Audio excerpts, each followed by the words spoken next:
Welcome back, tribe. Wanted to do something a little different today. Get out and about, the blood pumping, walking while we talk about some things. So we had an interesting conversation last night in the group call. And it was basically about healing from dating in the West and how overseas, especially here, you don't have to tell a woman how to be a woman. So some of the topics that were coming up were pretty much how considerate women are here, how nice they are, how much more feminine and friendly, and all the things that we say on the channel constantly. It really does manifest itself in your dates. For example, women will be thanking you for your time.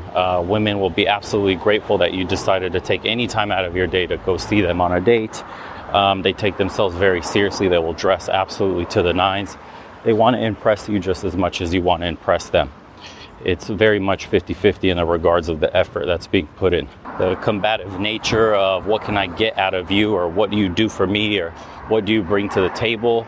Things like, you have to take me out to this 5-star restaurant, that even a normal place is no longer good enough for me. None of that stuff exists out here in the rest of the world. Maybe you might find it in the capitals if you're going for a specific type of materialistic Barbie, but for the most part, dude, people here come from very humble beginnings. They have good family structures at home with a father that's present and taught them how to value themselves beyond money and to look for characteristics in men that actually matter for a long-term relationship. So for the healing part, and this is pretty big, guys have been trained in the West to do as little as possible, to show as little interest as possible, simply for the fact that the more you seem interested in a woman, the more you seem invested or, quote, thirsty, the less she'll be into you. You almost have to play a hard-to-get game of disinterest and thinking you're better than in order for a woman to chase up towards you. That's completely the wrong way to go about it here in other parts of the world. Women want to be chased, to be courted, and they also want to be taken out on dates and given attention and shown effort by the men that's pursuing them. So getting a woman flowers here, taking her out on a nice dinner, talking to her, getting to know her and showing interest in her life and being communicative is actually a positive. You're seen as a guy that's good for something long-term, for something serious, not just some toad either passing by or a dusty. In their eyes here in the Eastern Europe part of the world that I'm in and other parts of Southeast Asia, it's the amount of attention a man gives to a woman shows his interest directly. It's not a stupid game to be played of showing you how high value you are and that you're too good for this woman and why she should chase you. They're not mentally broken here. They've had fathers present in their lives. They understand what it means to have a man that actually cares about you, wants to take care of you, and what to expect from a man that's psychologically healthy. A lot of these things, unfortunately, you're never going to be able to teach them, and a lot of women in the West grow up without father figures present, and what that does is it damages them permanently, psychologically, as far as expectations from a man, the abandonment issues of a man not being present, and the value of a man in their lives is completely twisted. That right there will single-handedly change what your experience is like, your relationship with your woman. That's why we're always saying vet. Is her father present? Is her family still intact? Because those variables will have the biggest impact. I'll point the camera forward so you guys can see a little bit, but another thing is you don't have to tell women how to be women here. They're naturally wanting to cook for you. They naturally want to clean your place. Apart from the actual date that I explained earlier, when you do invite a woman over or you go over to her place, that it will be immaculate, extremely clean. You'll never meet a dirty woman out here. It's like the ultimate shame if you can't even call yourself a woman if your place is a mess. And another thing to expect is she'll most likely have a home-cooked meal ready for you, something that she was working on the entire day, all for you, just thoughtful for you, not expecting you to go out, spend money on her again, or none of this story of I don't cook. They're keenly aware that if they're not clean and if they don't know how to cook, that they won't keep a man. This is drilled in their heads from the very beginning. It's some of the most basic things that men are looking for in a relationship, and women here still embody it. In the West, as we were talking about in the private community, it's almost become a flex. So one guy said that they wear it on their sleeve proudly like a tattoo, that they can't boil water, or how bad they burn the stuff like the toast, or something super basic, like messing up the pasta in the box from the chicken Alfredo. It's like they can't even do the very bare minimum, and that's seen as I'm a strong boss babe. I'm so independent. I don't even need to cook. I don't even need to know how to cook. I don't need to know how to be clean. I'll hire a maid. Like they're turning into such I don't know what you could call it, man. A twisted form of femininity. It's completely broken at its core, and it repels any masculine man that they come across, so that the only men they have left dealing with them is literally the very same version of them, a broken, repellent style form of masculinity. So you get these effeminate men and these masculine women essentially coming together, which will always form some broken relationships, because deep down inside, none of them will be fulfilled because they don't feel like they're stepping into their gender roles fully. And going back to the healing thing in regards to dating in the West, you yourself have to change up the way you look at relationships and how you deal with women, the sexual dynamics, because people here, or I should say overseas, people don't see you as an enemy simply for being a man. All those things you used to do in the West to protect yourself no longer really apply here. Like I said, trying to be stingy with your money, not showing a woman that you're too interested, not moving the relationship forward if you really like her, to really court her and really show her how serious you are.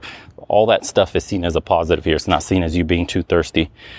It's not seen as you not having any other options or some stupid other game like that that's become standard in the casual dating market in the West. So act like an adult. Show your interest as a man, take the lead, and you will be rewarded. And plenty of men that have been living around the world overseas will tell you just as much.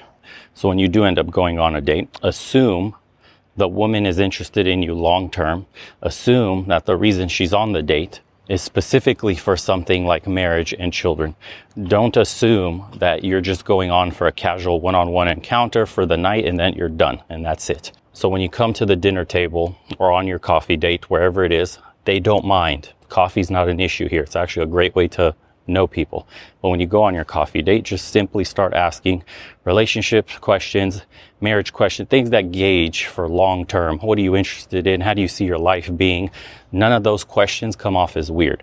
You don't have to pretend you're not that interested. You don't have to share information about, vapid topics that you don't really care about. People here are much more pragmatic, and in the rest of the world too, they just want to know, how serious are you about me and if I'm wasting my time or not? That intention of dating short term or casually, you'll find in nightclubs and bars and stuff like that. But for the most part, be very forward with what you want and you will get rewarded.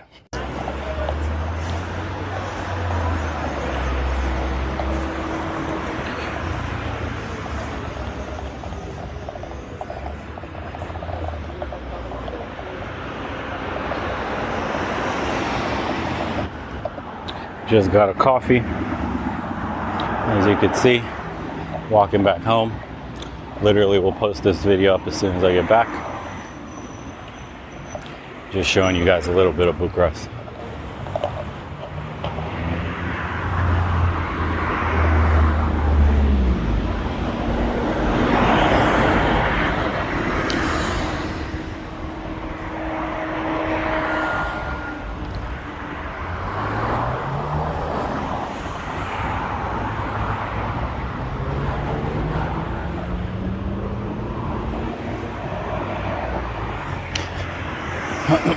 So going back to what I was saying before, don't feel like you have to be an asshole or you have to feign interest.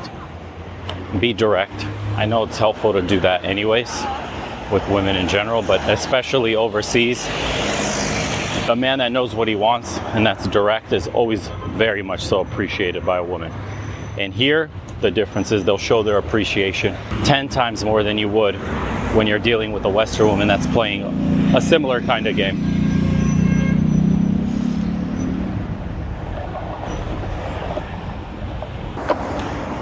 So yeah, overall what everybody's reporting is basically what we've been telling you. It's just so nice, man, to deal with women that are extremely feminine in every sense of the word. I mean, from the way they dress to the way they act to the way they think, expectations in a relationship. It's just something that you'll never wish to go back to after going overseas. And that's everybody's experience. And when we talk to in the group chats, whether you're in Southeast Asia, whether you're in Eastern Europe, whether you're in Africa or wherever the hell else you're going, it's just nice being around people that have the same mentality you do when it comes to relationships, marriage, children, gender roles, expectations in a relationship. Nothing seems like an attack. Nobody wants to tear your head off for simply saying you want a feminine woman. What if you want her to stay at home, to watch after the kids?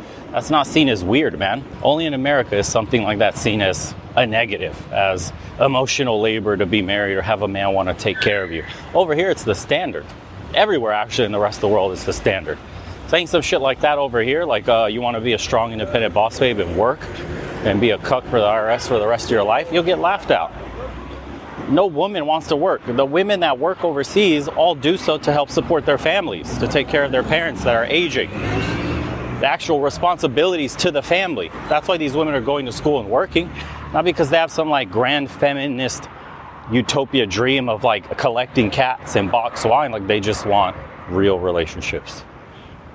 They don't want to slave away at a job. They want to look after children. It's not weird. The indoctrination has yet to set in deeply in these parts of the world, but you know, times are changing.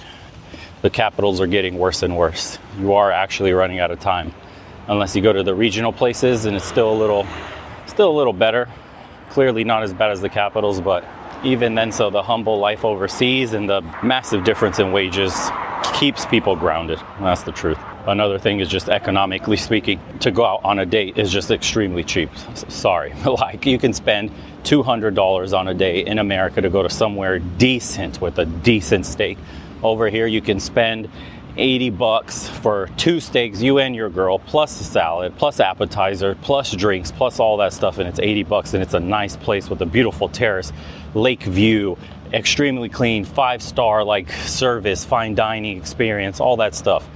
And it won't break the bank. Obviously, for the locals, it's expensive. But if you're making an American salary, or you have higher than average income, the cost of living here is going to make dating itself much cheaper for you, because dating is absolutely wallet busting in the United States or even in the UK or other parts of Western Europe. Prices for restaurants, prices for just fun activities, traveling anywhere remotely close to where you live, beach, whatever, if you're near mountains or something, skiing, resorts, all that stuff, will break the bank. Absolutely. It's insane, especially with the wages you're earning in America. I mean, you pretty much can maybe budget for a few decent dates a month. Given the state of dating in America, you're going to blow through your budget on 2 shitty dates, statistically speaking, because most people are either using filters or angles or God knows what on their profile. So you could show up to a date and people will look completely different than what they do on their profile, or the hidden emotional trauma and the baggage that you have to deal with because of how screwed up the family structure in America is. I mean, it's insane that the women there won't even accept a coffee date because that's seen as low effort. But the women here absolutely would enjoy and adore a coffee date and thanks you for your time. And they look 10 times better.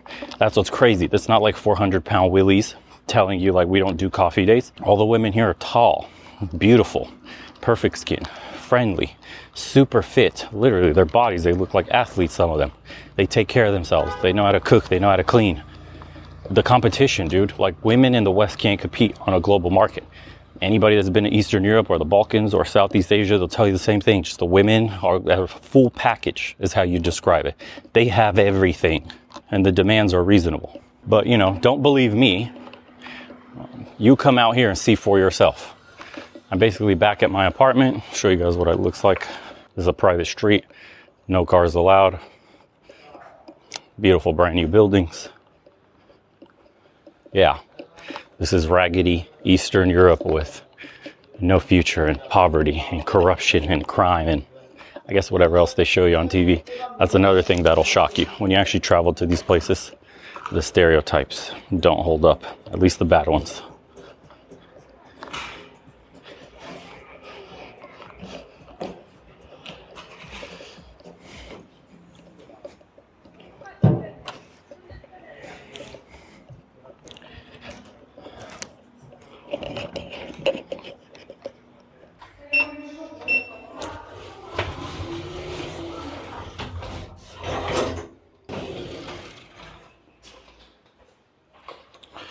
This is where we're staying, boys.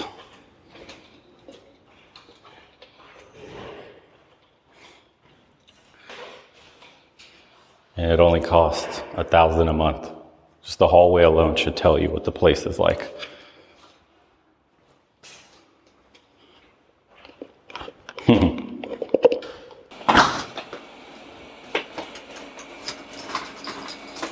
Just walked in, my little robot's cleaning. Excuse some of the mess. I ordered a bunch of stuff. My girl's moving in shortly. Peep this man going to work. And here we have the little setup. And that's it. Oh, and the place comes fully furnished, by the way. Everything you see, the couch, all this stuff, it comes included. Everything. $1,000 a month. And that's the higher end price. You get something way cheaper, like half cost, same size, 1 bedroom. That's another thing. Cost of living alone won't kill you. You could actually make it $2,000 a month. You could live well here. You can have all your needs met. Anything above that, you're living luxury. It's even cheaper in other parts of Asia. We were just talking, some of the guys that are living in Thailand or the Philippines, and saying like 400, 500 bucks. Or shit, if you go up into the thousands like that, the 1,000 a month, you're getting a villa right on the beach. I mean, what are you paying for right now in the United States where you live?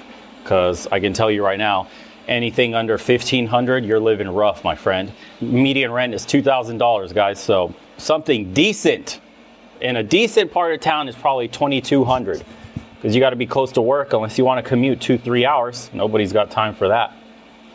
I mean, what are you making all these sacrifices for when you could just get a passport and see what life is like overseas? Is it not worth investing in yourself? Is it not worth teaching yourself a skill that can free you from being stuck in one place in the city you're in, or what state you're in, whatever it is, man, wherever you're stuck? Why not find a way out of the rat race?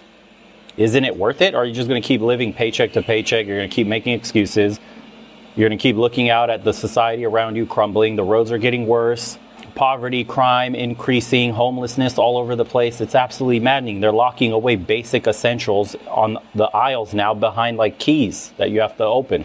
Like stuff is chained up, like Tide Pods and all that stuff, dude. It's absolutely maddening. Can you imagine? You're living in the richest country on earth and they're locking away Tide and some of the other basics. I've seen them also lock away now chicken packs. People were recording that some of the items in the meat section were being locked away in certain areas of the United States. I mean, what the hell is going on? I don't know. You can choose to live in that sandbox, or you could choose to move overseas and play in a whole new environment completely. That's actually advantageous and beneficial for you. I don't know. Sometimes I feel like I'm preaching to the choir. A lot of the young dudes don't believe it until they see it. But I'm telling you right now, I got a whole bunch of stuff coming on the second channel. Boys, if you haven't already, please do subscribe. This one gets throttled all the time and suppressed. We just did for covering you-know-who getting shot at a rally. And if you like more videos like this, I'll be posting more of that stuff, including all the places I've been traveling, like to Greece, to Sardinia. A lot of stuff in the background you guys don't really know about has been going on. And you'll see more and more of me and my woman and traveling and all this stuff. So if you're interested in walk-in talks like this, just covering other broad topics, if you have any questions, things you want to know about specifically to cover in other videos like this, let me know. Links will be in the description below for the other channel. It also pops up here at the end of the video. And if you want to be part of the private talks that we have and conversations like this, and just be in a community of men holding themselves accountable and getting after it and step by step freeing themselves from the rat race, join us on our private community, and I'll see you on the next one.